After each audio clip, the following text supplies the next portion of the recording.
So as soon as in your weakness, just run to God. Like whatever your like sin is, whatever, just run back to Him, and He would just take you in His arms. And because a lot of times I think, oh, I gotta pray, I gotta read, and then I gotta clean myself up, and then I can talk to Him again. But no, that's a dangerous place to be, standing in shame or condemnation. That's from the enemy. Condemnation. There's no condemnation for those who are in Christ Jesus.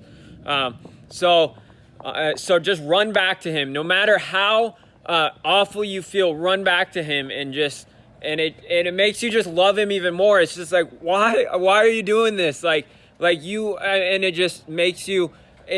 You learn from it. Learn from your mistakes. And just every time you sin, try to learn from it. Just be like, okay, what are you teaching me through this? And also just run back to Him in every time. And it seems just crazy. It doesn't make sense. It's not fair, but just go to Him. And yeah, God is so good.